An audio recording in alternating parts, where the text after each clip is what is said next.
Bonjour, everyone. My name is Jante, and welcome to a brand new episode of Coffee and Film. Now, before we begin, I would like to take you all back in time to February 1st, 2022. It's a Tuesday night, it's getting dark outside. It's winter, not one of my favorite seasons, but I am counting down the days till spring. I'm alone, maybe a bit lonely, so I put on a film. One I've heard a lot about, but never took the time to watch. But if I knew how much it would change me as a person, I wouldn't have waited this long. Now, I might sound a bit dramatic when I tell you that my own private Idaho changed something in my brain chemistry, but I'm not kidding when I say these words. It was also the first time I saw River Phoenix in his full glory. Granted, I knew who he was, I knew his name, I'd have heard of him before. I knew he was gone too soon, but I didn't know why. What was, in fact, so great about this actor, about this person? So, to find an answer to all of these questions, I immersed myself in his filmography. While doing so, I also read the book Last Night at the Viper Room, and the rest, as they say, is a script in a podcast called Coffee and Film. So, without further ado, grab a cup of damn fine coffee or another beverage of your choice as we take a dive into the river Phoenix. Being true is all I can do, and that's all uh, I can do in my craft that makes it valid for me. River Phoenix, born on the 23rd of August 1970 as River Jude Bottom during a hot, dry summer day, was the eldest son of John and Arlen. His first name was inspired by one of the books Arlen and the commune she was living in were reading at the time. She explained, the book Siddhartha talks about a river being an answer to life's many questions. As looking at it, you can see the reflection of everything. The middle name Jude came from the hit song by the Beatles, simply because it was one of Arlen's favorites. River grew up to be many things: an actor, a musician, an older brother, a hippie according to some, but an amazing and smart young man with his heart in the right place according to most. River's upbringing was special to say the least. The first few years of his life he spent traveling with his parents, something they were doing for quite a while now. John and Arlen traveled through the American West and Southwest in search of religion. John and Arlen's journey of self discovery changed into something bigger, something more divine, and they thought they found it within the children of God. The family of three encountered the cult in 1972 when River was only 2 years old.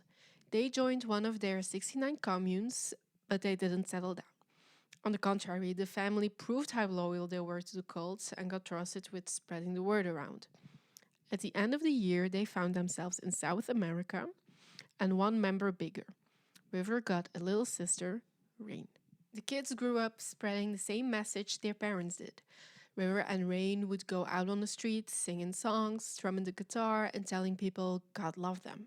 By the time River turned 5, he had grown an interest in making music. We did it because we needed money, but we also wanted to pass along love, River recounted later. At such a young age, he already felt a great responsibility to support his family, a family that only grew bigger and bigger.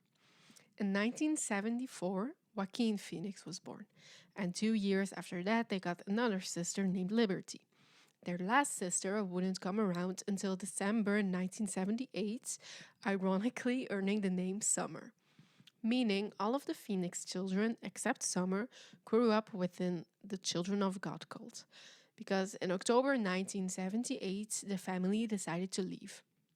River was around 8 at this time, but had lived and seen things an 8-year-old shouldn't have. Arlen and John left the Children of God because of recent developments and felt that the group was being distorted by their leader. Later in an interview in 1991, River talks about his one regret in life, having lost his virginity at such a young age. He was very self aware of the things happening around him and in the world. even though he never got a traditional education in a classroom like most people did. Delivered to the docks in Miami and back in America for the first time in 4 years, the young River experienced what could be called a slight culture shock. Having grown up without a TV, the first time River saw a movie left an imprint on him. It was a Western, and he didn't realize it was a work of fiction. This was also around the time his grandparents made him enroll into the first grade after being in shock that the boy never went to school. Even with a new place to stay in the US, the family still experienced financial troubles and were forced to move once again. At their new temporary home in Brooksville, Florida, River and Rain took up their musical act again and went out to the streets. This time they had a clear goal. They wanted to become famous. This meant a fresh start for the family, which also meant a new name. The Bottom family became the Phoenix family, taken from the glorious firebird of Greek mythology, symbolizing resurrection. And so Arlen began working as a secretary for an NBC broadcaster, and John as an exteriors architect. At this time, talent agent Iris Burton spotted River Joaquin and their sisters Summer and Rain singing for Spare Change in Westwood, Los Angeles, and was so charmed by the family that she soon represented the four siblings. River started out doing commercials at the age of 10, but soon afterwards he and his siblings were signed by Paramount Pictures. River's first role he landed was for the short lived television series Seven Brides for Seven Brothers, in which he starred as the youngest brother, Guthrie. After the series ended in 1983, River made a handful of television appearances, but it wasn't until 84 that he would land his first role in a feature film, Explorers, a science fantasy film directed by Joe Dante, who was known in Hollywood at the time for directing Gremlins. We were flying. Come on, Ben, make some sense. We almost didn't come back, but we did come back. Explorer stars River Phoenix and Ethan Hawke, who both made their film debuts, alongside Jason Presson as three teenage boys who build a spacecraft to explore outer space. Overall, the movie was eventful, to say the least. It reminds me a little of The Goonies, but in space, if the production wasn't forced to rush the ending of the film. And it's honestly so fun to see two people who are my favorite actors now make their debut together at such a young age. And reading up about Explorers made me see how intertwined River and Ethan actually were, even though they haven't worked together after Explorers. It turns out River auditioned for Dead Poets Society, but didn't get the role because he was too famous at that time. And who ended up getting the role? None other than Ethan Hawke. And the same thing happened the other way around. If you're a fan of River Phoenix or were alive during the 80s, you must have heard about this tiny little masterpiece of a film called Stand By Me. And we'll get into this later, but it turns out Ethan Hawke auditioned for Stand By Me, but lost the role to none other than River Phoenix. And it's so insane, but also so lovely to see the kind of connection these two had back in the day. And Ethan Hawke has talked numerous times about River, and he recalls the way he actually looks up to him. In an interview he did a year ago, he said the following: "Him," referring to River, "being great made the art form better, and that made me better. You realize what a waste of time the green-headed monster is." But back to our nerdy space explorer, I must say 14-year-old River Phoenix, who used to practice his character's walk in the freaking parking lot, honestly gave a great first performance as Wolfgang. The script, it thrilled him, but something that stands out to me about River is that every role he takes on, every character he portrays, he doesn't lose himself in said character. You find a piece of him inside the character that you see on screen. With Explorers, he didn't want to be looked at as nerdy or dorky like his character was, director Joe Dante recounts. Although River wants to be cool and act cool, there was a geek inside him that would come out and embarrass him. River did not enjoy watching himself in that part. I think he saw a lot of things about himself that he wished he hadn't. There were childish things that he was trying to change. It's also said that both River and Ethan pretended to be more mature than they actually were, being 14-year-old kids and all, trying to fight for girls' attention on set. But River's lack of education at the time caused him to trip once in a while. He was taught certain things by his parents about the world and the environment, and as a kid, he thought these ideas were unique. But even so, River was a bright kid, according to those around him. Even if he mispronounced words and names a lot of times, we've all been there. He was still very smart and knowledgeable about things. So, even though River wasn't actually aware of it at the time, watching him in work of fiction as an outsider, you still see parts of him come true. And that's a wonderful thing to see. It's like God gave you something, man. All those stories that you can make up. And he said, this is what we got for you, kid. Try not to lose it. But kids lose everything unless there's someone there to look out for them. And if your parents are too fucked up to do it, then maybe I should. 2 years later, in 1986, one of the most influential films of the decade, Stand By Me, was released. It's a compelling and touching coming of age directed by Rob Reiner. The story is based on a novella written by Stephen King and follows four 12-year-old boys who go searching for the body of a missing kid during Labor Day weekend in the summer of 1959. What started out as an adventurous hike evolves into a defining event in the lives of these four friends. Our four friends are portrayed by Will Wheaton as Gordy LeChance, River Phoenix as Chris Chambers, Corey Feldman as Teddy Duchamp, and Jerry O'Connell as Fern Tessio. I believe they were all between 14 to 16 years old when filming took place, with River being the oldest. In general, Stand By Me is regarded as one of the best films of all time, and if you do not believe me, I have written around 3 pages about how much I love this film and why it's an actual masterpiece, so you do the math. Now, although this is only the second movie in River's filmography, I did not watch everything chronologically. Don't shoot me.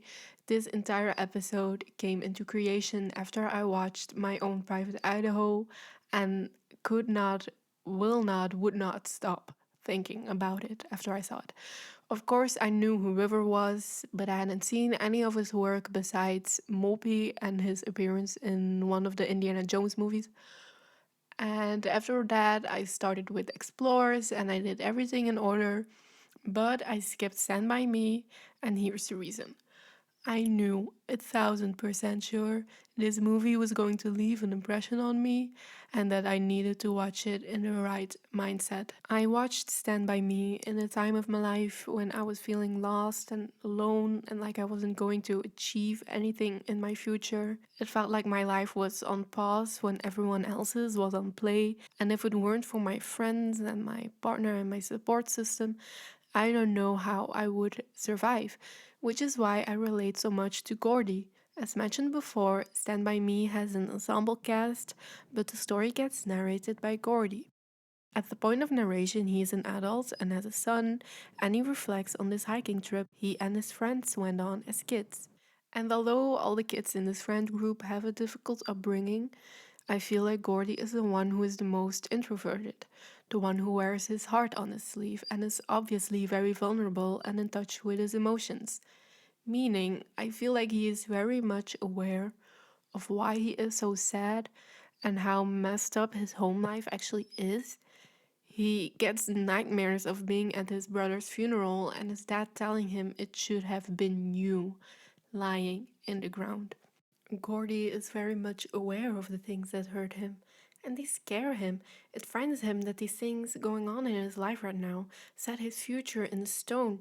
He wants to be a writer, a dream I've also had since I was his age, but he doesn't believe he'll ever get to be one. And I want to take a moment to stand still by this character for a second.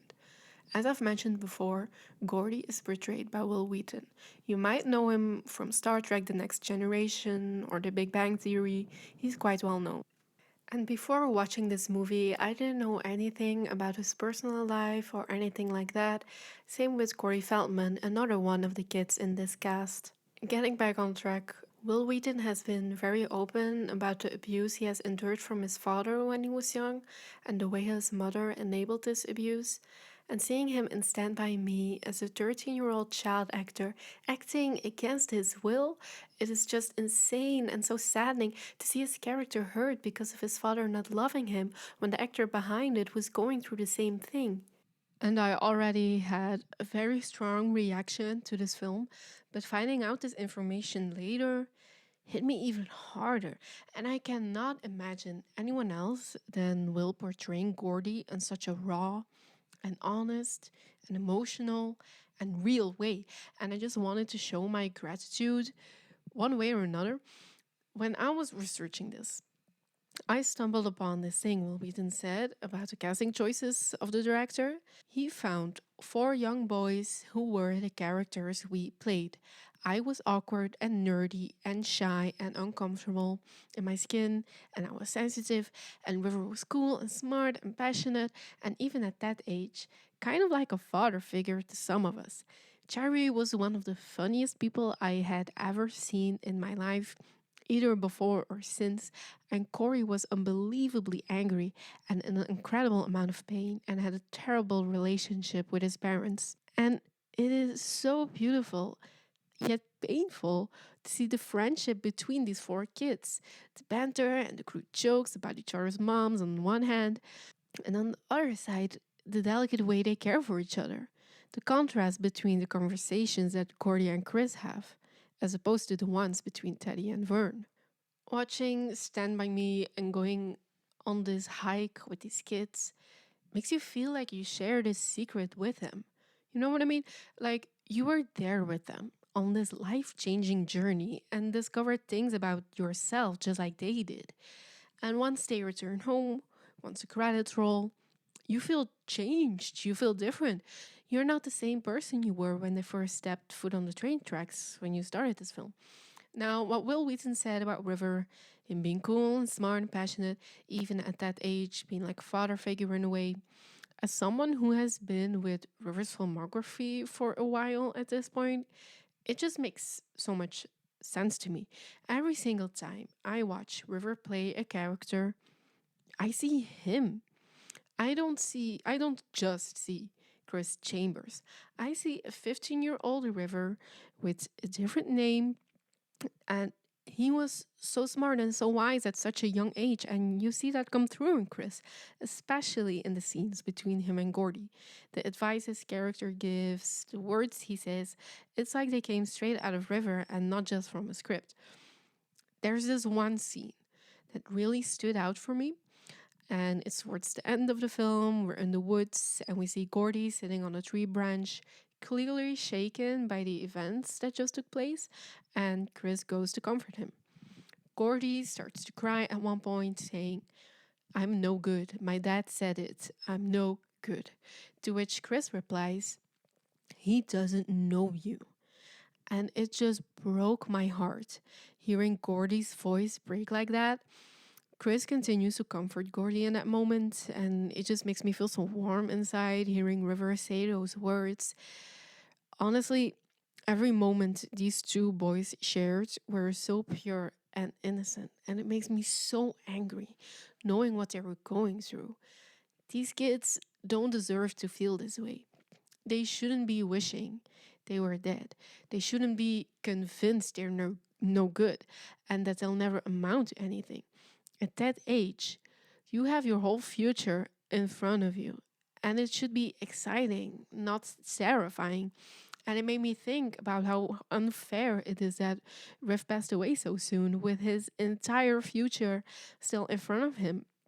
And it made me think about the way stars up in space come to their end. You know, every star has a limited time, they have a limited lifespan. And when a star dies, they explode into millions and millions of pieces, scattering all around space. And it's what's called a supernova. And this explosion causes the supernova to shine brighter than any other star in its galaxy. And to me, in a way, that's River. He is like a star that exploded way too soon and got taken from the sky, but his supernova is still shining even after all these years he has been gone. My father's an inventor. He invented this mechanical mop. You sort of dance around with it. It works all by itself. You'd have to see it. Weird. Father's a genius. Next in River's filmography is the 1986 adventure drama The Mosquito Coast, directed by Peter Weir or Weir. I'm not sure how to pronounce his last name, but later in his career, he would go on to direct one of my favorite movies. It's a famous one, Dead Poets Society. Now, The Mosquito Coast tells the story of a family that leaves the United States and tries to find a happier and a simpler life in the jungles of Central America. However, their jungle paradise quickly turns into a dystopia as their stubborn father's behavior becomes increasingly erratic and aggressive. It stars famous nerve herder Han Solo, aka Harrison Ford, as the stubborn father slash inventor Ellie Fox, alongside Helen Mirren, who's the mother of the family, and River Phoenix as the eldest child named Charlie. And there's a special dynamic between father and son throughout this whole story. Side note, I don't encourage alcoholism, but take a sip every time River stars in a movie where his character has a complex relationship with his father. I'm not sure anyone will survive that. Anyways, we begin with a boy who, at the beginning of the story, looks up to his dad and thinks of him as a hero. And we end with a broken family and an eldest son who has grown to resent his father for the things he has done. And it's a trip. A boring one at times, but it is interesting to see the father son relationship unfold and also read about the bond River and Harrison Ford had while filming. It's really cute. And if it weren't for this movie, we wouldn't see River as a young Indiana Jones, so silver lining. So if you take a look at River's legacy and the things he stood for, I think this role really hit close to home. Knowing this movie deals with corruption, capitalism, and pollution, I personally think the source material would have made for a good movie, but in the end, it just fell flat. On the other hand, I thought it would have made a really good character study of some sorts if the story focused more on the relationship between father and son and didn't try to pack all that action in there. While the performances of the cast were well done, the vision just wasn't there and it wasn't executed as well as it could have been. In the end, it just felt tiring and a bit boring to me. Not to say that it didn't leave me with the feeling that River was meant to play a role like this, like it is right up his alley. But just because this movie focused more on the adventure and less on the drama, it wasn't that interesting to me. Not to say it wouldn't be interesting to someone who's really into adventure and all the explosions and stuff like that. But I just think that River is a really great dramatic actor and also a comedic actor at times as well. And River's filmography wouldn't be complete without taking a look at this film because it played a great role in the rest of his career, even though it didn't get that much recognition. It still played a major part in putting him on the map, especially playing alongside a famous actor as Harrison Ford. Whenever people tell me to be myself, I don't know what to do. How come? Because I don't know what myself is. 2 years after the release of The Mosquito Coast, we see River play Jeff Grant in the spy thriller Little Nikita. Side note, I know it gets described as a thriller, but it feels more like a coming of age drama to me. It even has some great comedic elements, like it's a much lighter movie than it makes itself seem. And this is yet another entry in the River Phoenix has a complex family cinematic universe. I need to word that better, but you get the gist. Getting back on track, our main character, Jeff Grant, is what you can describe as a quintessential American teenager. He just enlisted in the Air Force, he's trying to chase his dreams, And in a routine investigation, FBI agent Roy Parmenter discovers that Jeff's parents are actually Russian spies. And while the film doesn't have the most favorable reviews, it was really endearing to me. I loved seeing River's character bond with the FBI agent, but I also loved seeing the care he has for his parents. It's hard being 18 years old, period. But finding out your entire life has kind of been a lie. Now that takes the cake. I know the feeling of thinking you know someone, trusting someone, and all of that being swept away with the truth, so I could really relate to Jeff Grant. Now, luckily for our boy Jeff, the love and care he got from his parents was real, and River's performance felt real. Little Nikita isn't just a nerve wracking spy thriller hidden below the surface, it's about growing up, it's about becoming an adult. River turned 18 during the filming of Little Nikita. He wasn't a kid anymore, and the thought resonates a lot with me at this point of my life. At the time of writing this, it was October 2022. I just turned 21 years old, and I was only 4 months removed from graduating college, from becoming an actual adult and going out into the real world, getting a job. So even if the story overall wasn't that intriguing to me, River's performance really was. And if that doesn't convince you to still give this movie a chance, his hair looked so great. I and I stumbled upon this article slash review of Little Nikita where the writer goes on a whole tangent about his hair, and he writes the following: is River Phoenix a star? Perhaps not, but his hair is. Little Nikita would be nothing without Phoenix's hair. It's the most engaging, the most watchable thing in the film. It has body, it has character, it even has drama. In other words, it has everything that's missing from the rest of the picture. Now, while I do not agree with this entirely, the hair was popping. But hey, River was very much self aware of his shortcomings in Little Nikita, and he doesn't let it drag him down. Even if the reviews weren't in his favor, he still had a great experience looking back on it. When he talks about Sidney Poitier, he is the actor who plays the FBI agent. He mentions how he taught him not to take everything personally, not to take the negative feedback or fame seriously. It's just a job, he would say, and I'm trying to do it well. That man on my left, who was mourning the death of his car, was a total stranger to me less than 36 hours ago, even though I lived with him since the day I was born.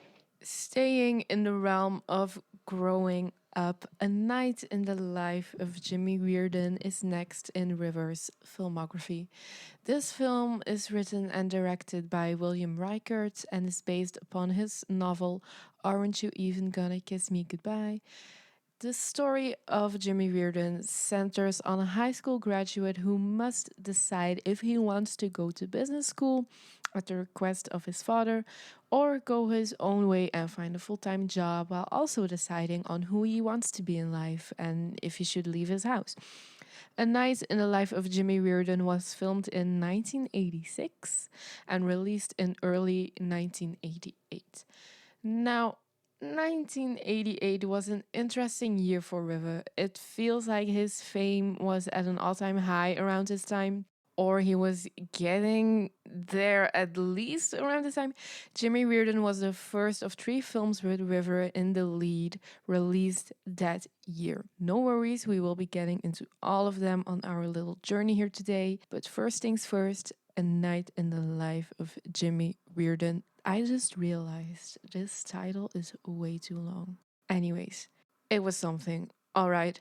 Interesting fact about this one: the released film deviates completely from the original director's cut, which is now available under the title Aren't You Even Gonna Kiss Me Goodbye, which is the novel. Yeah, I just told it.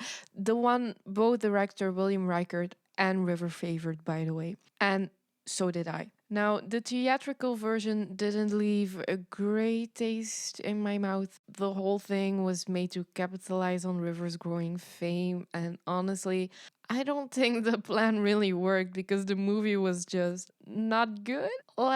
Jimmy Reardon felt like an insufferable teenage boy to me, one who we already have enough of. Thank you very much.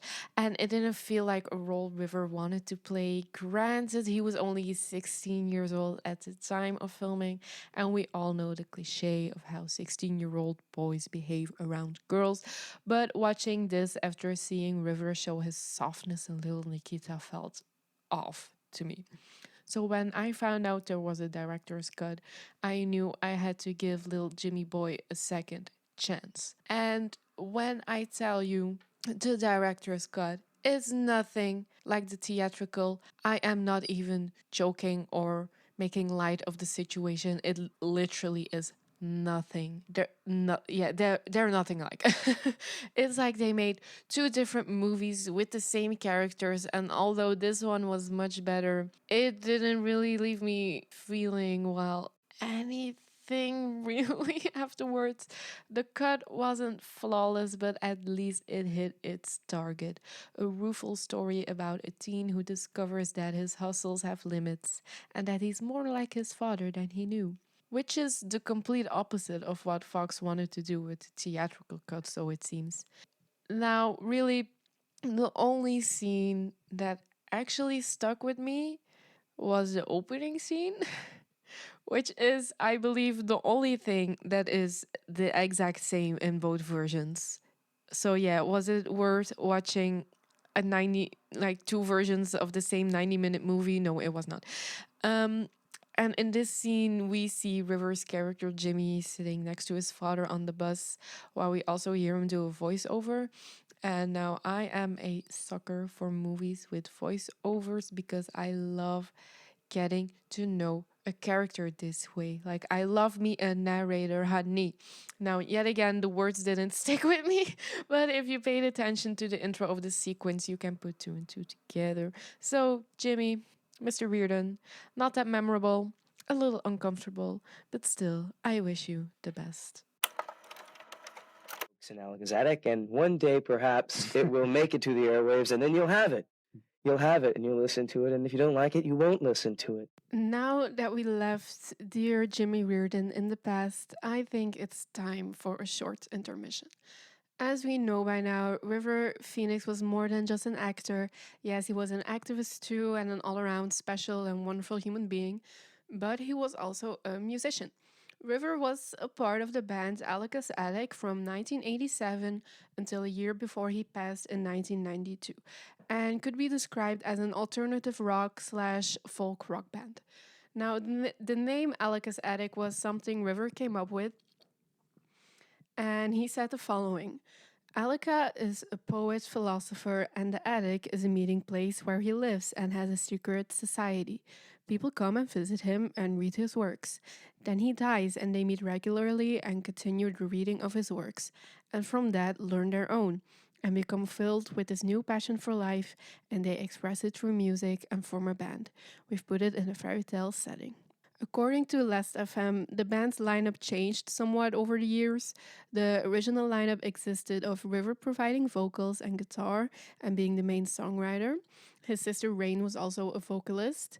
Then we have Josh McKay on bass, Josh Greenbaum on the drums, and Tim Hankins playing the viola.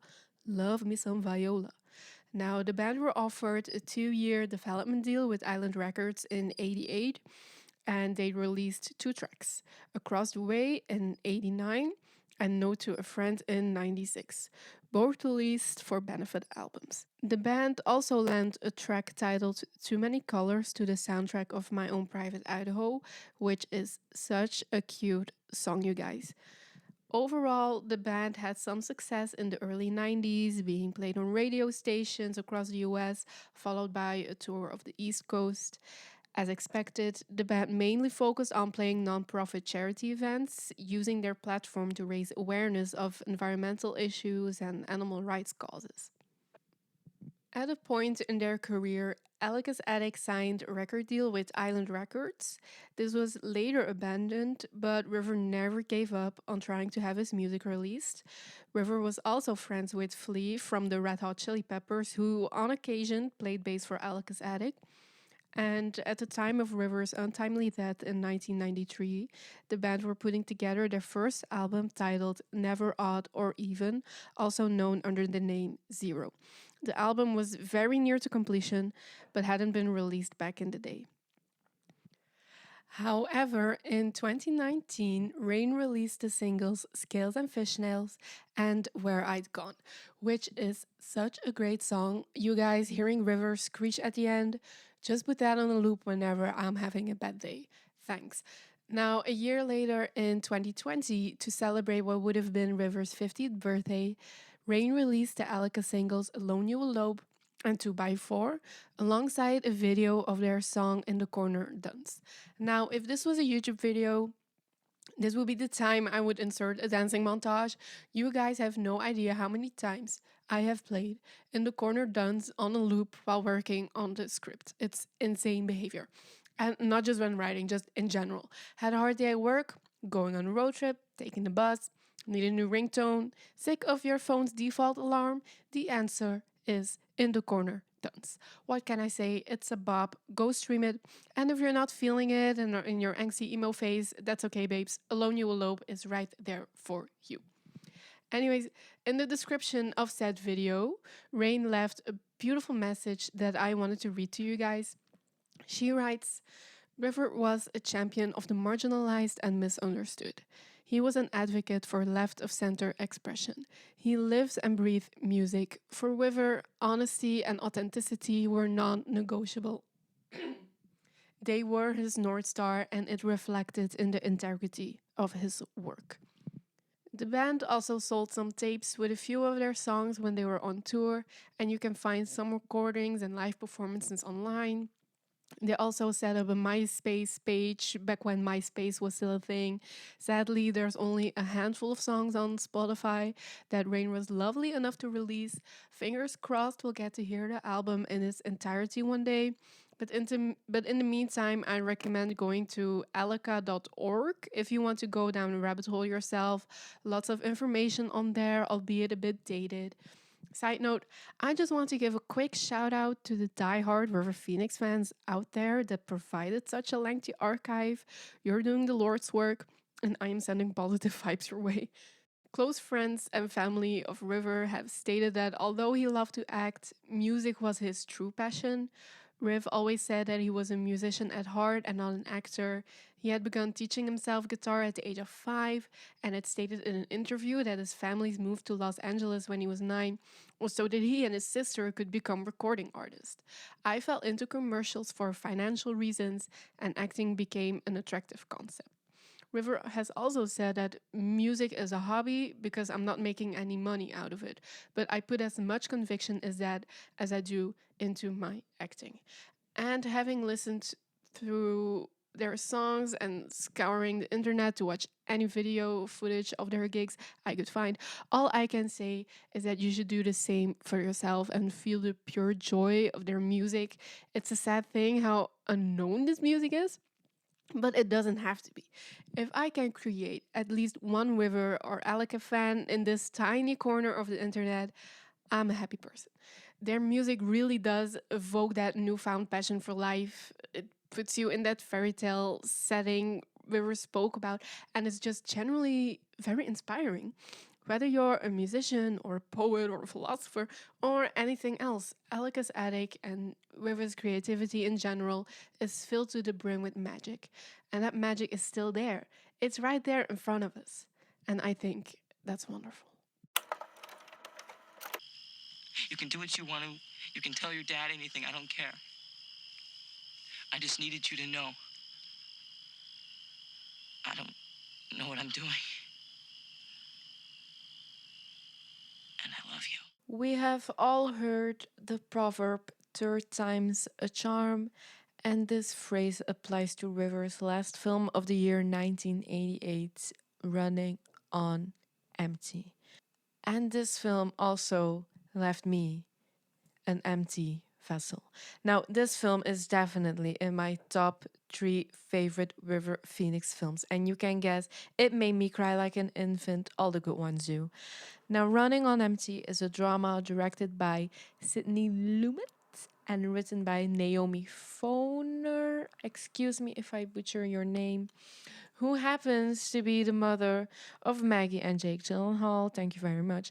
Although Running on Empty wasn't a hit on the box office, it is still regarded as one of River's best films. Now, money doesn't mean shit because out of all three 1988 released, the one that made the most money was A Night in the Life of Jimmy Reardon. So, case closed. Now, this film follows a family called the Popes, and they are a family who haven't been able to use their real identity for years.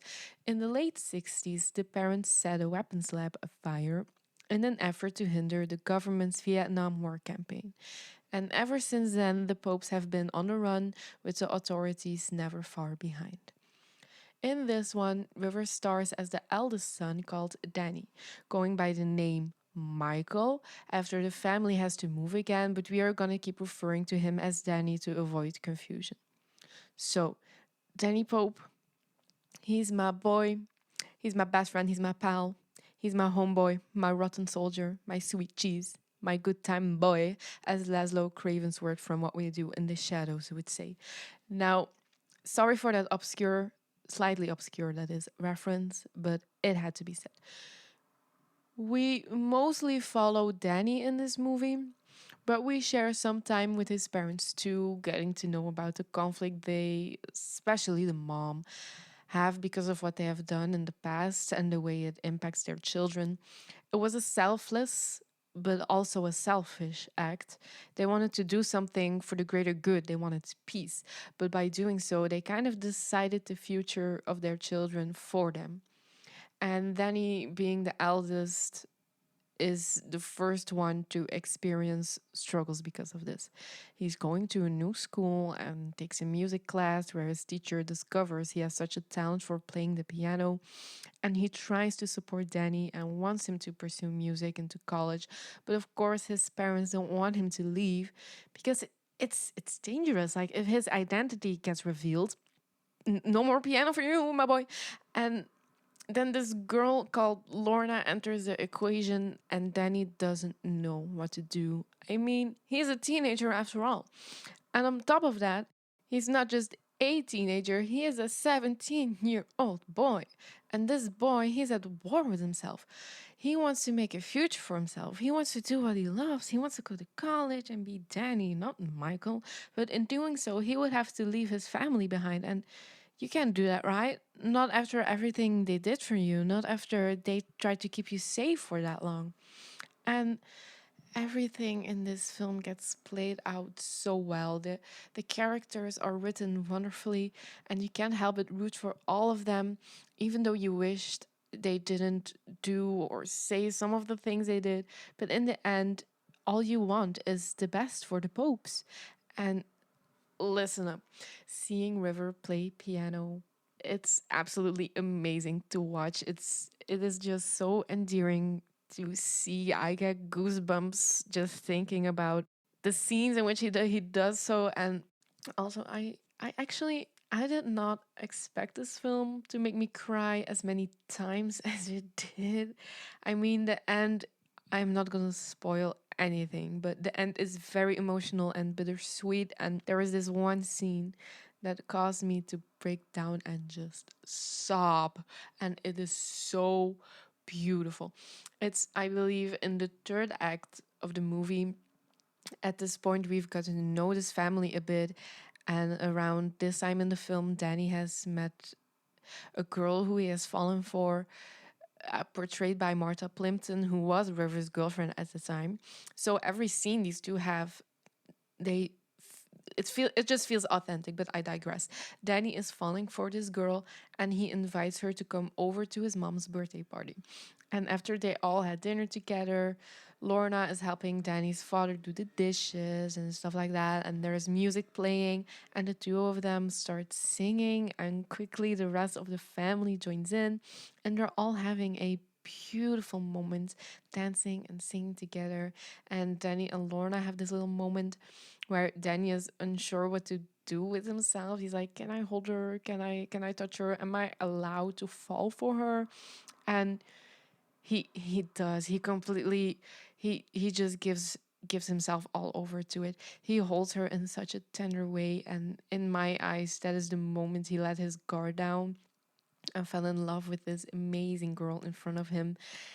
And besides them, you can see his mom and his dad and his younger brother share a moment, and it's just such an amazing scene with a beautiful song as well. And the cinematography in Running on Empty is also very beautiful. It is very beautiful. Like if I had to use one word to describe it, it would be the B word. Sorry for overusing it, but facts are facts. Now, it is the cinematography is so simple in a way, but there are so many beautiful shots. I also did not know it was going to be this good. And after every film I watch, I go on Letterboxd to log it and write my silly little one sentence review. And I also did not expect it to have a higher rating than my own private Idaho. Granted, it is only zero point 0.1 higher, but still, it is higher. And River even got nominated for an Academy Award as Best Actor in the Supporting Role for his portrayal of Danny. I if you know, you know. If you get it, you get it. All in all, to wrap this segment up, I wished we could spend more time with Danny, but the film was already 2 hours long, which was enough. But I can't help but want to see how his future turns out. And Danny, if you're out there, I hope you're thriving. I love you. I love your hair. Please do not wear contact lenses because you look great with those glasses. And I hope you're just enjoying life, playing the piano with your girl Lorna by your side. I love you. I shot him, but I don't know if I hit him. I mean, I turned my head away at the last second. I'm sorry. Not long after the Oscars, River left his home base in Florida to shoot another film called I Love You to Death. Our trusty old friend Wikipedia describes it as a 1990 black comedy film directed by Lawrence Kasdan and starring an ensemble cast featuring Kevin Kline, Tracy Ullman, Joan Plowright, River Phoenix, William Hurt, and Keanu Reeves. Now, this film, honestly, it's an underrated masterpiece. It's chaotic, it's funny, the characters are written well, and the cast does an amazing job bringing them to life. You can't help but love them despite all their wrongdoings. This plot is just ridiculous, but in the best way possible. So, we start out in the hustle and bustle of a busy pizza parlor owned by our main character, Joey Boca. He's social, he's funny, he looks like the Italian version of Taika Waititi, and he's also a bit of a womanizer, which wouldn't be a problem if he didn't have a lovely wife, Rosalie. Now, Rosalie discovers that Joey has been cheating on her with multiple women, but does she want a divorce? Nope. Instead, she takes extreme measures and enlists the help of her mother and her younger co-worker Devo, played by our man of the hour, River Phoenix. And well, they try to kill Joey with the emphasis on try. Now, I didn't keep a list with all of the different ways they try to off this man, but one of them includes a lot of sleeping pills and a lot of spaghetti. As I said, it's ridiculous. Now, because this man just won't die, our boy Devo goes out to a bar and hires the two dumbest side characters to come to their rescue, the cousins, Harlan and Marlon, the latter being portrayed by Keanu Reeves. Now, time to go on my first Keanu tangent. It's been a long time coming. We all know Riv and Keanu grew to become great friends. Around this time, they were already acquainted but hadn't worked together yet. So, through the course of filming I Love You to Death, the two of them they grew closer. And it's so cute. River even regarded Keanu as being his older brother, only shorter. Now, back to the plot. Our guy, Joey Boca, he has got other plans. No, this guy, He ain't dying. You can shoot him, what, two, three times? This Italian ain't going. But we came for one thing and one thing only: River's portrayal of Devo Knott. Now, I love this fella. He's this feminist hippie who loves crystals. He's overly dramatic. He talks to himself. He's totally me. He's also just the sweetest person you'll ever meet. I mean, he'll try and kill your cheating husband for you. If that's not love, I don't know what is. And another character I totally live for while watching this movie is Rosalie's mom. This woman is the funniest character I have ever seen. Every sentence coming out of her mouth is gold. That woman is such a savage. She is the definition of the phrase, fuck it, we ball. Something broken around the house, she'll fix it. Your husband cheated on you, she'll murder his ass. Better yet, she will hire someone to have his ass murdered. Miss Thing has got more important things to do than to get her hands dirty on this cheating bastard. And the fact that after all that, spoiler alert, Joey still got flowers for his wife, didn't press charges, and vows to fix his marriage, as he should, because she did not do anything wrong. That is the redemption arc we love to see. I mean, I'd rather there be none because he deserves to die, but can't have everything in this economy. I'm pretty sure that the bullet did some brain damage. But moving on, I wish them the best. But Rosalie, baby, you can do better. You can do so much better. And Marlon, my guy, I don't know who decided to give Keanu Reeves a nose ring and that ridiculous haircut, but I'm here for it. It has got to be one of my favorite genders. I had fun, and if you want to see how this all plays out, I suggest you watch it. It's only 97 minutes. I already spoiled it, but it's still worth it.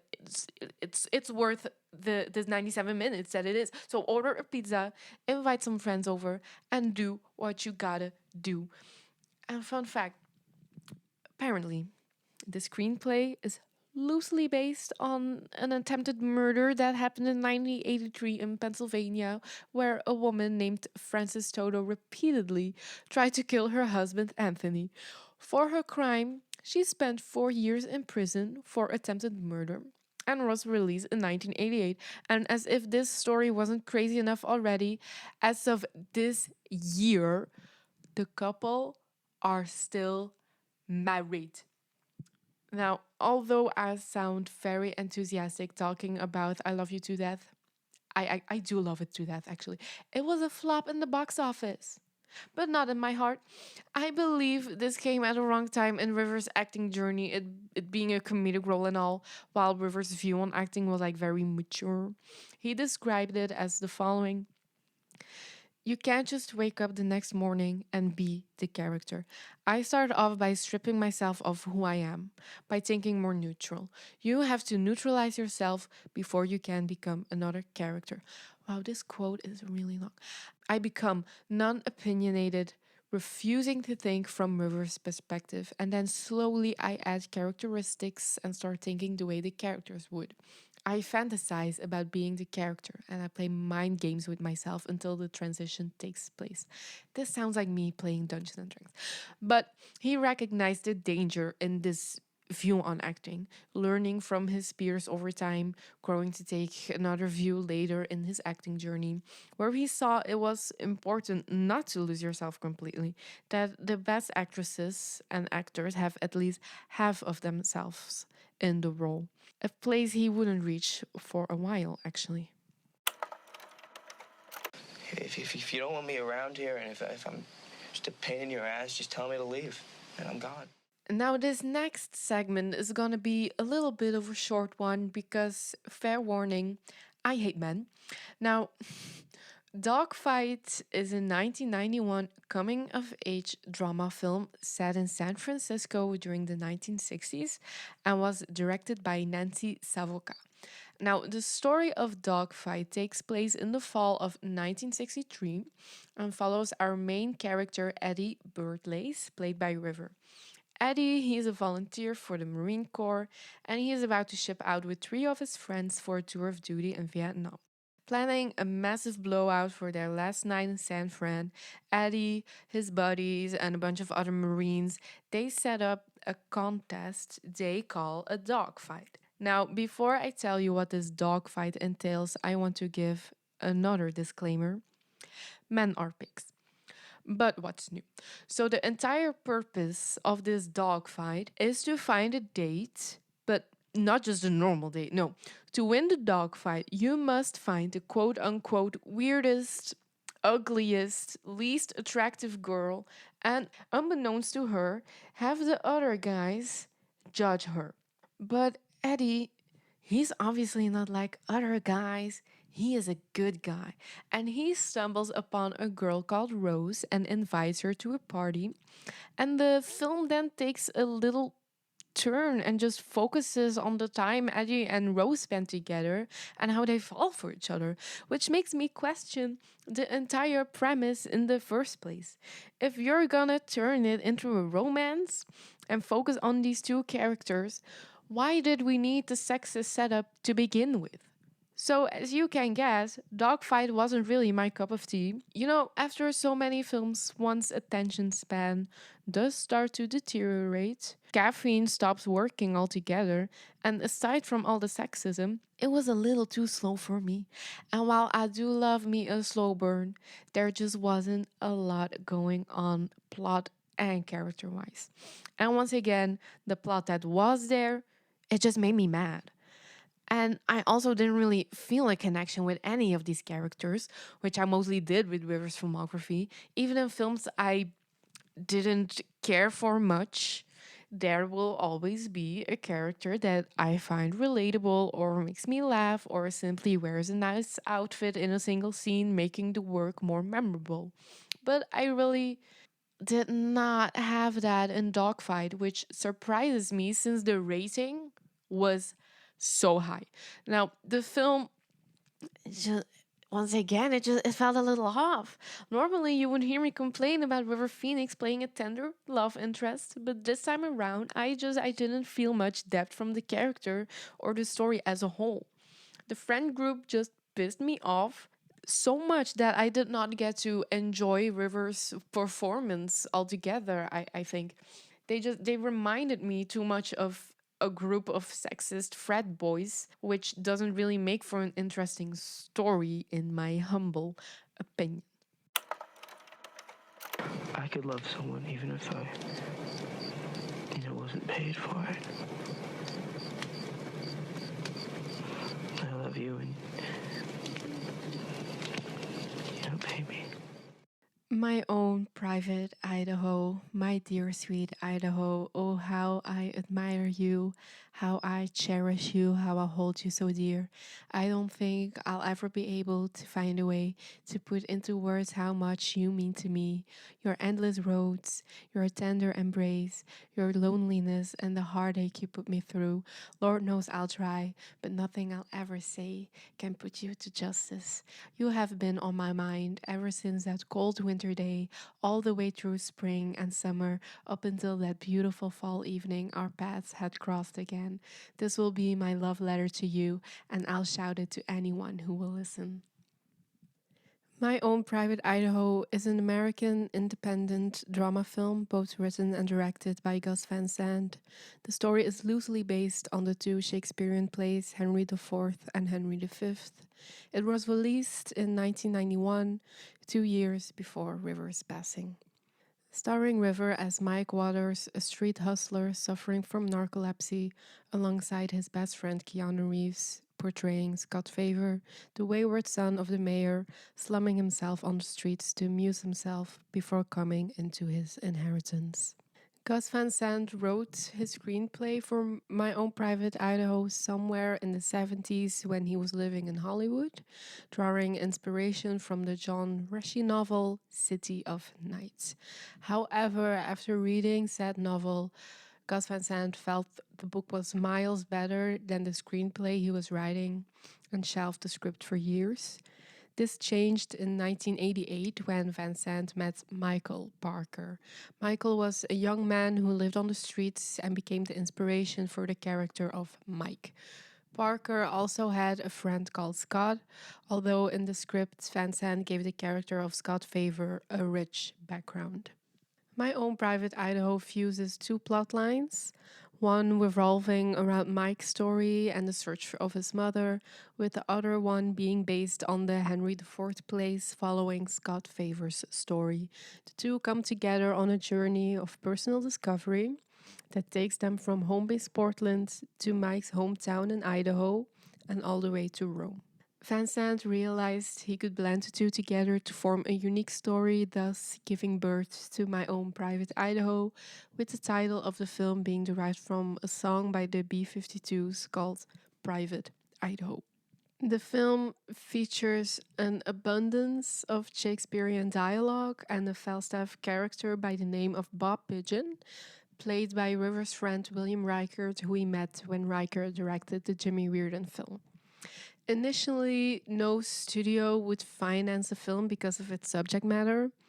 This setback changed slightly after Van Sant's 1989 crime drama Drugstore Cowboy got met with favorable critical raves and awards. However, the studio desired revisions, which frustrated Van Sant a great deal. He tried to make Mopey on a budget using actual street kids to play the parts.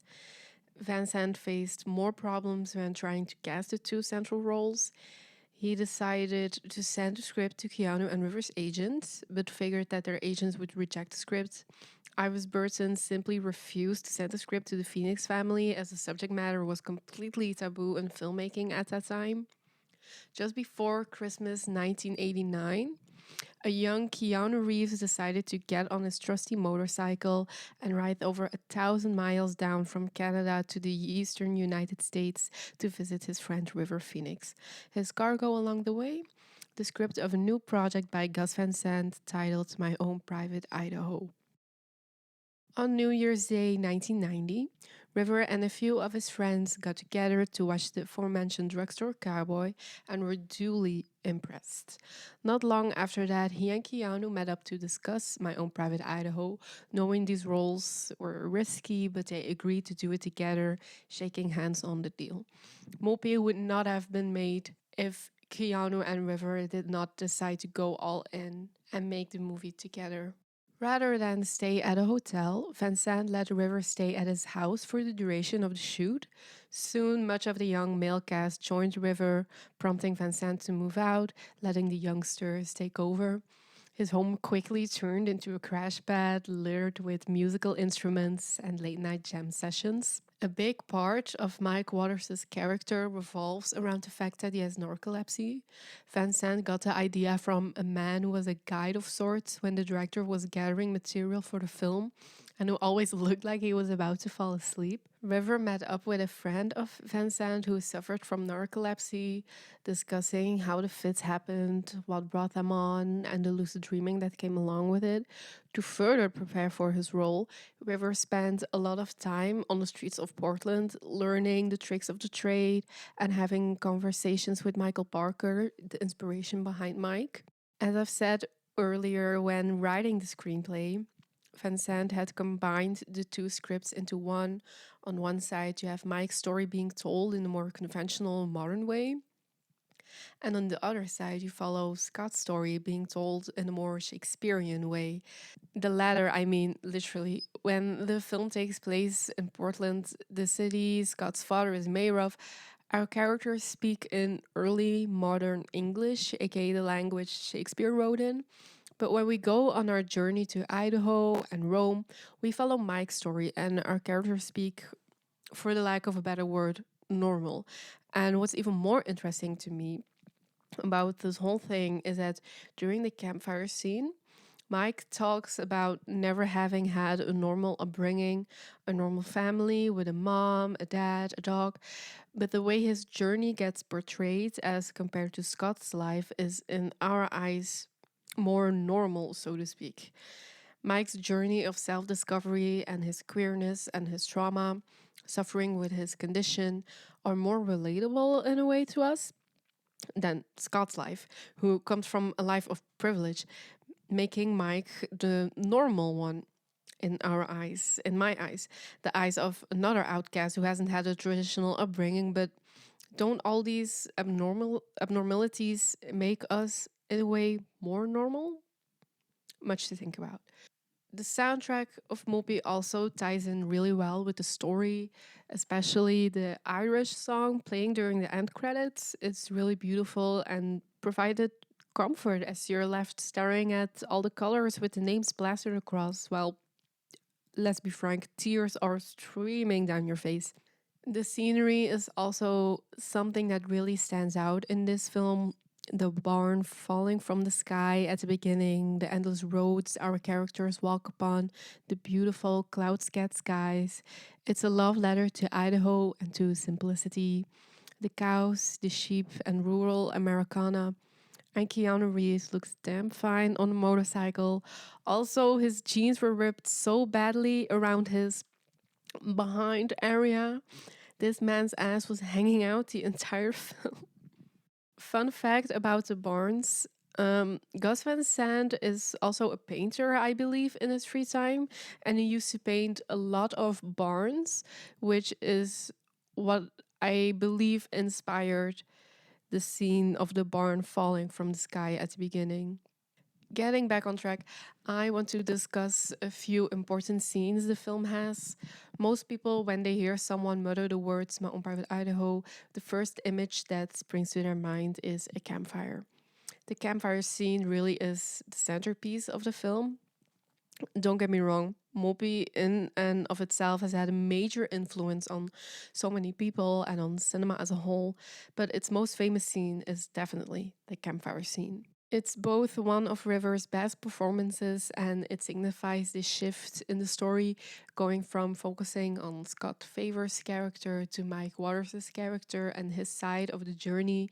From then on, we are going along with Mike on a search for his mother, for himself, for closure.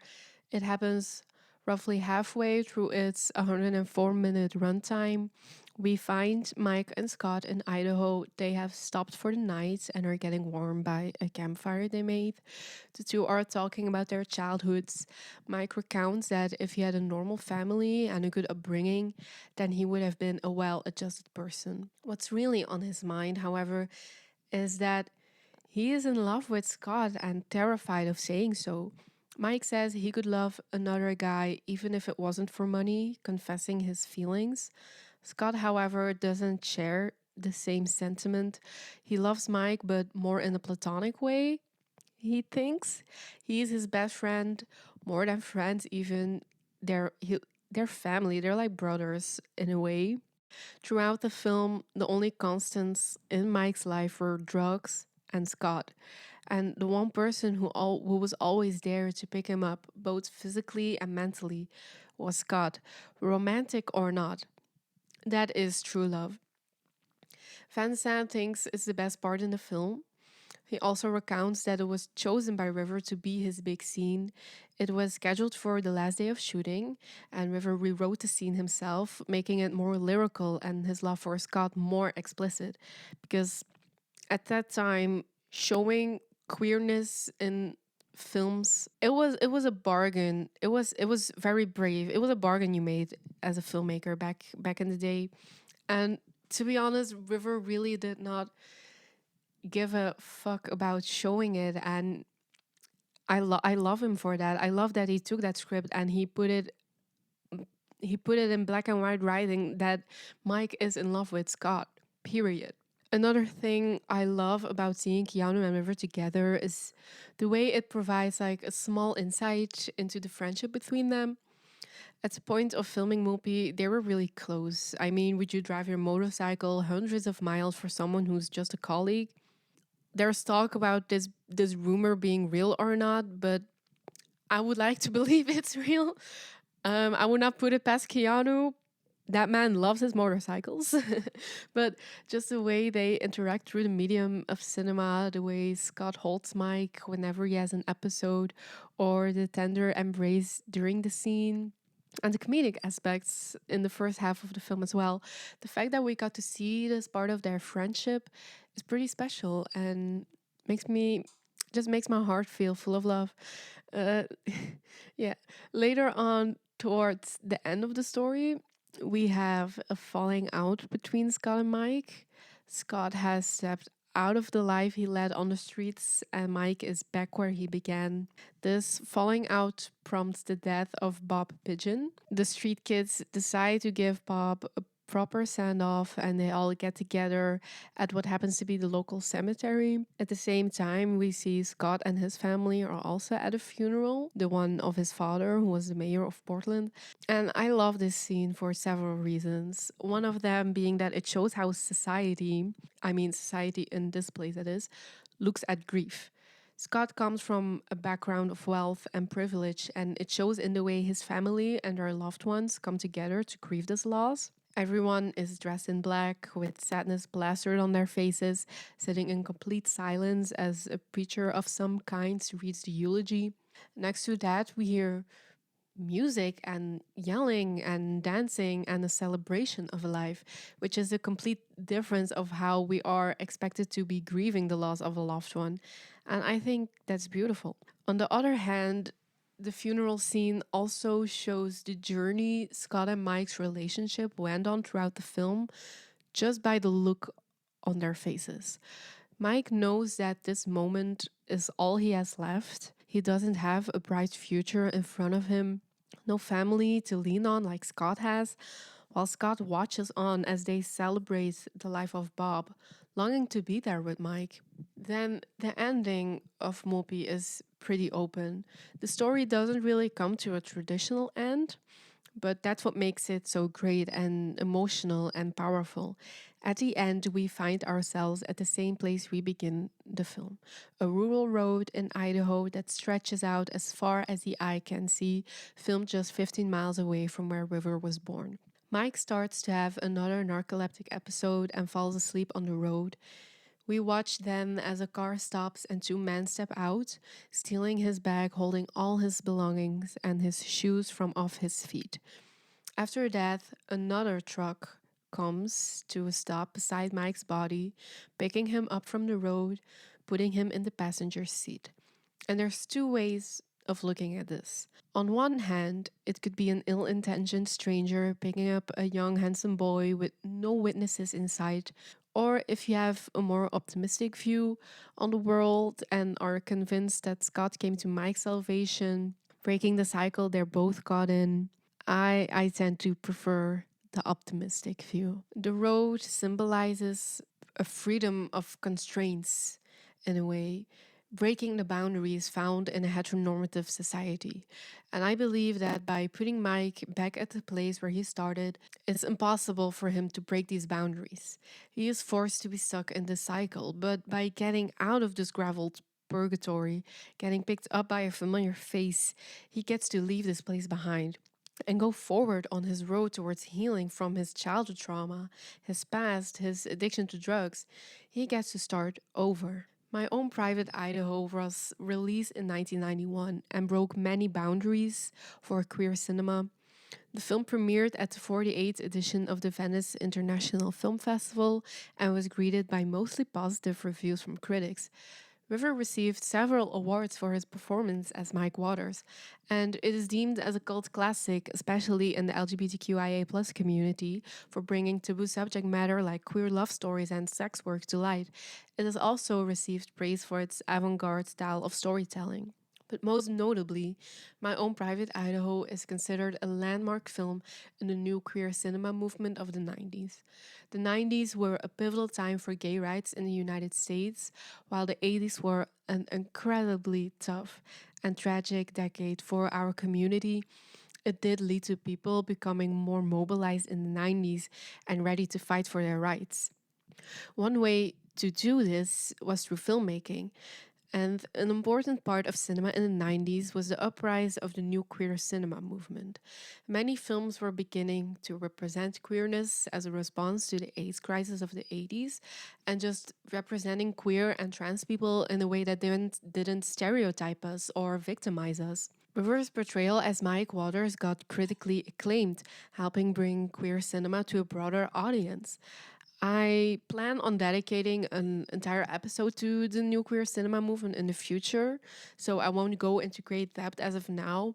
But I just want to point out how Mopi represents just a small piece of this puzzle.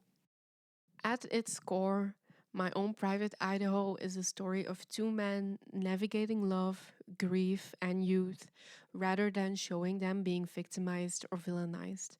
Mike Waters, while not without his flaws, felt like a real human being. I'm Carl. I'm Mary. I'm going to be sick. Okay, let's talk about sneakers. This is gonna be a short one, I fear. First of all, not a film about shoes, so don't get your hopes up. This Sneakers is a thriller about computer hackers. Personally, I'm not a big fan of thrillers. While they are very action packed films most of the time, I think a good thriller is hard to pull off. Reading the description of Sneakers, I thought the plot was going to be all over the place, and while watching it, I found it to not be that engaging, really, but that's just personal preference, probably. I still had a good time, mostly because of the comedic elements, though I wouldn't call it a comedy. The plot wasn't mind blowing, but it didn't need to be. Sometimes less is more, and there was just too much happening. So, here are the basics before we get into the plot. Sneakers came out in 1992. It was directed and written by Phil Alden Robinson. It has an ensemble cast consisting of Robert Redford, Dan Aykroyd, Ben Kingsley, Mary McDonnell, finally lady, River Phoenix, obviously, Sidney Poitier, and David Strathairn. Okay, I'm so bad at names, you guys. I'm not even gonna bother cutting all of the mispronunciations out. English is my third language. Keep that in mind. So, our story, as I said, not about shoes, but computer hackers. It begins with a flashback to 1969. We see two friends, Martin and Cosmo, great name by the way, Cosmo, who are students at the time and they're busy hacking places in order to finance left wing organizations. We stand. When Martin leaves to get pizza for the two of them, Cosmo gets arrested. Martin sees this happening and he flees the scene of the crime, which results in him becoming a fugitive. Now, in present day, aka the 90s, Martin has become the head of a security specialist team that takes jobs legally hacking into facilities to evaluate the security of said facility. So, for example, I own a business selling, I don't know, shoes. I can hire Martin and his team to try and hack into my business to find out how secure, how safe my business is from actual hackers who want to steal my shoes. Make sense? Now, I was not following this plot at all when I watched this. I'm gonna be honest, this is my confession. It bored me. If I want to watch hacking, I'll watch Mr. Robot, okay? Now, this team consists of quite a few people, River being one of them. He is obviously younger than the rest, making him this young hacking genius slash prodigy who has like 5 lines in a movie with a running time of 126 minutes. But I'm not complaining, just stating facts. We've done with less. Indiana Jones, I'm looking at you. Now, I'm gonna be quick in running over the plot itself because I do not remember any of it, and I am currently paraphrasing from Wikipedia. So, the team gets approached by national security officers and are asked to recover what they call a black box. It supposedly got developed for the Russian government and it sounds a little shady. So, because of this, Martin is hesitant, but takes the job when the agents reveal they are aware of his past, of his new identity, basically blackmailing him into taking the job. So, the team gets to work, they secure the box, they have a party to celebrate. During the party, three of our team members, including River's character, who is named Carl, by the way, they investigate the black box and found out it's like capable of hacking into basically every computer system, no matter how strongly secured. So turns out this box is wanted by a lot of people. Some shit goes down, some people get killed, Martin gets kidnapped, yada yada. All's well that ends well for our team. And in the postscript, we see that our team has gone back to their roots, donating money to left wing organizations once more. Now, thrillers can be fun, don't get me wrong, but I want more than just a thriller. The only engaging thing Sneakers gave me was River Phoenix as Carl, providing comic relief.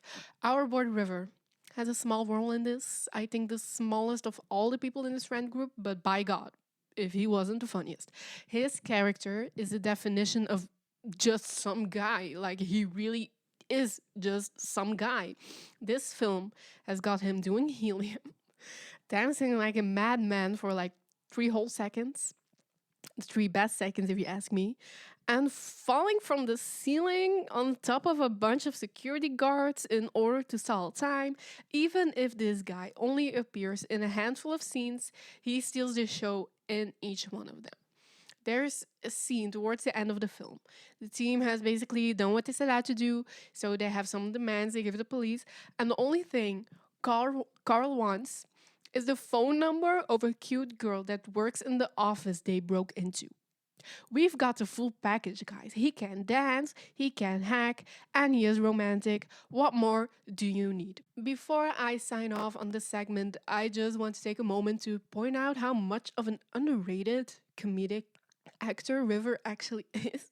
Like, the films he is known for are mostly dramas, so I feel like this part of his acting career gets swept under the rug easily. He was a great dramatic actor, don't get me wrong.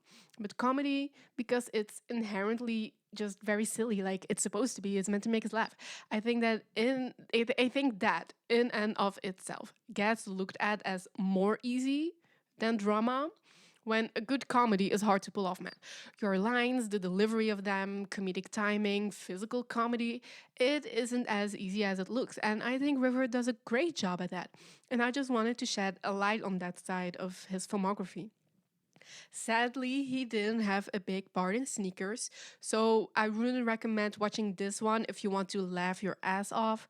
But if you want to see River be funny, give I Love You to Death a chance. He has a big part and his character is fleshed out and he is so lovable and relatable. If you want to take a deeper dive like I did, then Sneakers is still worth a watch. And I think you're going to love the film coming up in the next segment as well, if you want to see both sides of our precious coin. Look out, Music City, because here I am and I ain't never leaving. All right, partners, put on your gosh darn cowboy boots because River Phoenix is entering his country boy era in this next gem of a film, none other than The Thing Called Love.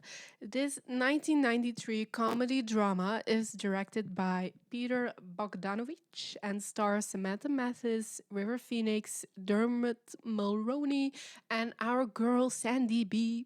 For those of you who don't know who I mean, it's Sandra Bullock. Obviously. Samantha Mathis portrays a young country musician by the name of Miranda Presley. No ties to Elvis, FYI. Miranda is trying to make it big in Nashville, having left her home in the Big Apple, that is New York City, behind to become a signed country musician.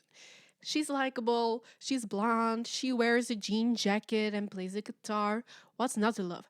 Now, our two male companions think so too. And actually, so does Sandy B. Honestly, they could all form a queer polycule and I wouldn't mind. Riverdale who? So after getting off the bus, hold on a second. This girl took a bus from New York City all the way to Nashville? Is that even possible? Um, I looked it up, and to take a bus all the way from NYC to Tennessee takes almost 24 hours. That's crazy. I go insane if I have to take a bus ride that's over 1 hour long. Americans be wildin'. Anyways, after getting off that damn long bus ride, Miranda makes her way to a local bar called the Bluebird Cafe, where they're holding auditions for newcomers to show off their talent and get a spot as the nightly yeah, nightly nightly entertainment. Whew. So this is when our two male companions and Sandy B enter the story. Alongside Miranda, there's three friends also auditioning. One by the name of Linda Lou Linden, portrayed by Sandra Bullock. One by the name of Kyle, portrayed by Dermot Mulroney. And one by the name of James, portrayed by our man of the hour, River Phoenix. Now, Linda Lou Linden. This is her name is so fun to say. Like Linda Lou Linden is a spunky Alabama girl who can't sing for shit, but she is sweeter than apple pie. Okay, don't come for my girl, or I will cut you. Our boy Kyle is this little cutie patootie of a country boy. He's sweet, he wears a cowboy hat all the time, and he's absolutely smitten with Miranda the first time he lays eyes on her.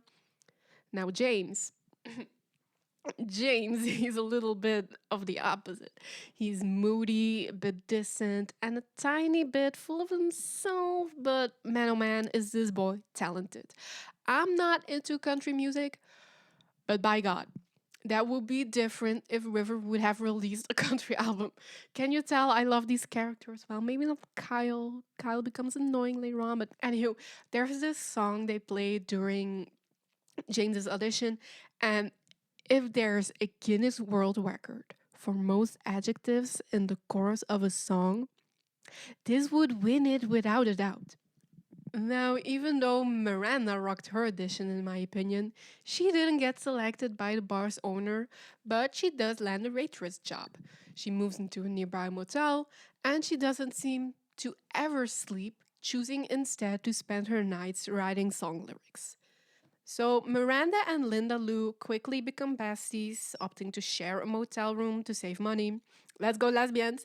And so the friend group of three quickly becomes a fan group of four, which is so much easier to pronounce. Thank you so much. With the gang accepting Miranda as one of their own, another struggling musician. So Kyle and James both display a romantic interest in Miranda, but of course she is drawn to our boy James. Moody or not, it's River Phoenix. What do you expect? And so James finds a way into Miranda's heart and convinces her to write music together. So this is musician talk for going on a date where they kiss. But did he call her the next day? No. So our friend Kyle over here notices that Miranda has gotten hurt by James. So he quickly swoops in to try and spend more time with her. So the two go on a quest to try and get Kyle's audition song out there, sneaking the tape into a well known singer's car. Now, breaking into cars always seems easy in movies.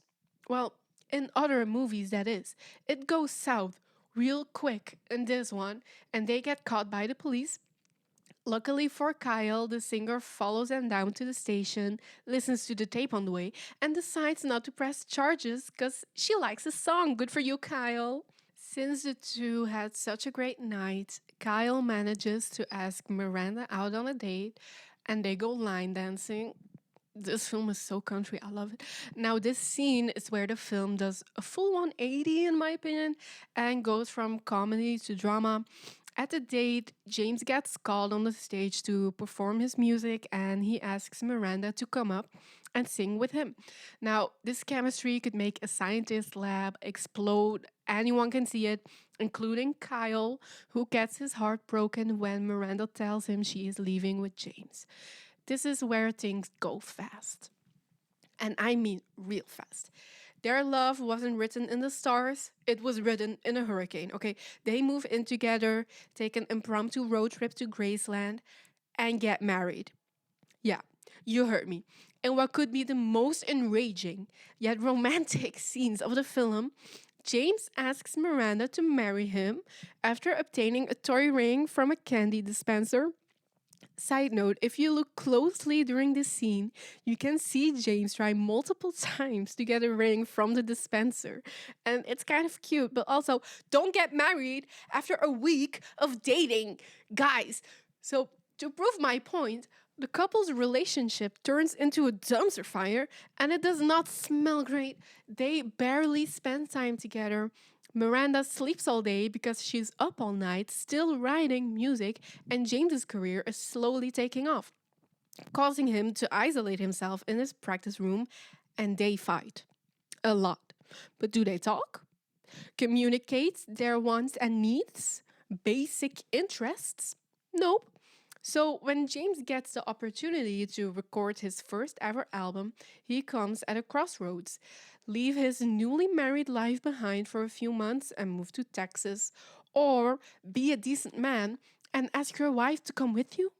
After his little venture in Texas, James returns to the Bluebird Cafe in the hopes of finding Miranda as they are holding auditions again.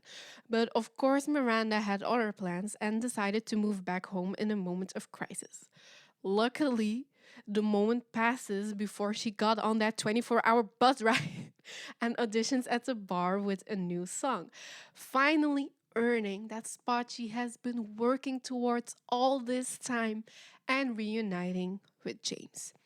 Now, what I didn't tell you is that while all this relationship drama has been going down, our girl Linda Lou has been going on a journey herself after quickly realizing she can't sing or play the guitar. She goes searching for what she wants in this life. On her soul searching journey, she meets a guy named Billy who's like, hey, why not try this beauty pageant? Oh, and also, let's get married. But our girl Linda Lou knows better and is like, no, Billy. I want to be my own person first before becoming someone's wife. But yeah, actually, I am quite beautiful. And so maybe I'll do this pageant. And she does. But halfway through, she comes to the realization that, hey, maybe that's not very girl boss feminist of me. And she pretends to faint so she gets out of winning because Lord knows she would have won. So at the end, the friend group is complete again for a bittersweet goodbye as Linda Lou has finally found her calling and leaves for New York to become an actress, leaving Miranda, Kyle, and James behind, going back to their roots and discuss writing a song together. Am I glad we didn't get a cliche? Oh, James, I have always loved you. We were meant to be together. I'm gonna drop all my hopes and dreams to be with you ending. I love that it set up these characters to learn from their mistakes, both in their romantic and platonic relationships, and focused on the friendships as well. You just want what's best for them, and if that's writing country songs with too many adjectives in them, god damn it, you go do so. So the first thing I took away from this film after watching it was, damn, I need to get me a pair of cowboy boots. But the second thing I wrote down was, you have to find yourself first before you can truly love someone. Can I get an amen? Also, don't get married after knowing someone for like a week. Like, I get it. It's River Phoenix and he sings and plays his little guitar, but still, get a grip, girl. One of us has to.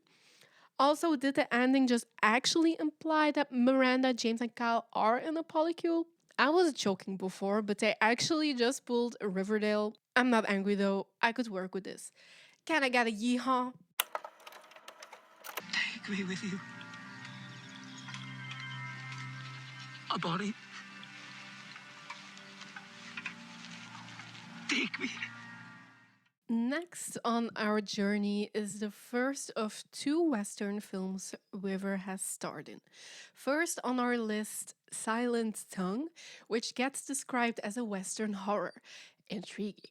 It came out in 1994 and is written and directed by Sam Shepard. Filming took place in 1992 and features actors by the names of Richard Harris, Sheila Tousey, Alan Bates, and Dermot Mulroney once again. Now, if I could describe this film in one word, it would be dusty. This film looks like it has been covered in a thick layer of dust and grime. I don't know if it was a creative choice or if it achieved this look because it's an older film and the quality I watched it in was lacking. Either way, it works. It adds to the emotional layer of the story, I think. The way River's face is covered in dirt the entire time, close ups never showing clean hands, characters' skin being absent of warmth, making them look perpetually sick the entire time.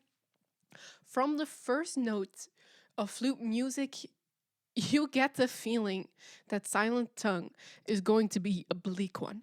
The first thing we see, aside from the sky in the opening credits, is a funeral pyre and the corpse of an indigenous American woman lying on top of it. From the ground, we see River's character, Talbot, frowning, looking up at his dead wife. He gets up to place one last kiss on her cheek before the credits continue and the flute music becomes fuller. I didn't know what to expect from this one. I'm gonna be honest with you guys for a second and tell you that I actually almost forgot about the existence of this film. Here's the thing, in my mind, I kept telling myself, Jente, you're almost there. Only 2 films left. You just gotta watch Dark Blood before you can do your movie rewatch and cry yourself to sleep. So the plot of Silent Tongue plays out against the backdrop of a carnival. We get introduced to an Irishman and his son putting on one of their shows. We soon learn this Irishman has 2 indigenous American daughters, one of which he sold to another white man named Prescott Rowe, only to be married off to his son and end up on the funeral pyre at the beginning of the film. Now, that's red flag number 1. But here comes red flag number 2. Since the passing of his wife, Talbot is going mad with grief. He's not eating, he's not sleeping, he's spending way too much time with his dead wife's corpse. Anyone else getting Yellow Jackets vibes? And he's speaking in tongues. So Talbot's father wants to help his son, so he goes back to the Irishman and offers to buy his other daughter. Now, the Irishman declines this. Shocker, actually. So Prescott has no other choice than to kidnap this woman. And this is why we hate men. And if that wasn't enough, it also turns out Talbot's wife was pregnant when she passed. So rest in peace, mom and baby. You will be missed. Now, at this point, it's been 30 minutes since we've seen River, and I am also getting close to speaking in tongues. But luckily, Mr. Phoenix has come to my salvation once again in the next scene, which is actually one of my favorites in this movie. So, the scene takes place at night by a campfire. Anyone else getting flashbacks yet? And we find Talbot in a moment of desperation, talking to the corpse of his wife, telling her he will guard her body and stay with her until there's nothing left of her. Now, something unexpected happens after this. She gets up and talks back, and she is not amused. She demands him to let her body go so she can be free. But Talbot isn't ready yet, saying he will die without her. And this scene is my favorite because besides it adding horror elements into the film, it also brought up so many questions within me. At this point in the story, we haven't properly met River's character. They haven't told us his name. We haven't seen what their marriage was like. If Talbot knew about the 2 of them being set up, or if he just didn't care that his father bought this woman, we don't know. So at the moment, the film made me question who it wants me to root for. I was waiting for the film to provide more background into these characters, and the next scene River is in doesn't really deliver on it, but it is a surprisingly sweet one, so I want to mention it. It takes place in the daylight, and we see Talbot sitting in a tree, holding Bonnie's body slightly off camera, and he asks her to give him a sign. He's awaiting his own death and wants them to take him with her. And instead of showing a desperate Talbot, we see a tender and poetic side of him, which goes to show that even with less than a minute of screen time in a scene, River knows how to win me over every single time. So, as the story progresses, things get worse for Talbot, both mentally and physically. The ghost of Bonnie keeps tormenting him, telling him she will take revenge if he doesn't burn her body. And alongside that, he just gets greasier and dirtier and probably smellier with every second that passes. It's not a pretty sight. I was also not invested in any of these characters. Off the bat, the Irishman sold one of his daughters and only gives a damn about the other one because she brings money to the table. His son has this holier than thou moment, suddenly caring about what happens to his sister after she gets kidnapped, as if he wasn't there when the other one got sold. And Talbot's father keeps mentioning how all he wants to do is save his poor son, when the only idea he's had to do is, I don't know, force yet another indigenous woman to solve a white boy's problems against her will. No one tell me not all men ever again, because at this point, I'm sick of all of you. Now, during the scenes in which Talbot talks to Bonnie's ghost, the film makes you think it's all happening in his head, but later on, when the sister is trying to help Talbot, she too gets confronted by Bonnie. And in another scene, the father gets confronted by her ghost as well, which to me made no sense at all. I thought I was watching a film about grief and morality and also racism, but it quickly turned into a ghost wants to take revenge story, which also didn't answer my question of who I was supposed to root for according to the writers of this film, because at this point I felt like Bonnie was being portrayed as a villain, wreaking havoc on these people that harmed her when she was alive. Obviously, she had every reason to do so. Like, my queen, I was rooting for you. I don't care what the director's intentions are. I am rooting for Bonnie, please. And I was expecting an entirely different message to come across in the film, but maybe that's me. Justice for Bonnie, you guys. In the end, I'm just here to talk about River's performance in the middle of all of this, so that's what I'm gonna do. I feel like because River has done so many films in which the story is about the good in people, the bad in people, morality, family, and values he stood for in real life, I've grown to expect that from the characters he has portrayed. And maybe that was his intention, even though it wasn't necessarily that of the script. All in all, he gave a great performance as Talbot. I'm just sad I didn't get to know his name until the end credits started rolling. But doesn't it get lonely? Everywhere is lonely. America's full of loudmouths always shouting and trying to get themselves heard. This country's just too big. Forget what I said during Silent Tongue. Dark Blood is apparently not a Western. My bad. You know, I see a cowboy hat. My mind goes to the Wild Wild West, okay? In the wise words of Hannah Montana, everybody makes mistakes. Now, you and me, we have come a long way, and we have reached the last film in our dear sweet River's career, won by the title of Dark Blood. Now, what's so curious about Dark Blood is that this film didn't see the light of day until 2012. The project started shooting in September of 1993 and consisted of 5 weeks of on location shooting in Utah and was scheduled to be completed by an additional 3 weeks of shooting on a soundstage in Los Angeles. Around 80% of the film was finished before River passed away on October 31st in that same year, resulting in production being halted while trying to determine if the film could be completed or not. However, there were a number of important scenes that still needed to be shot, so the production of Dark Blood was abandoned on November 18th, 1993.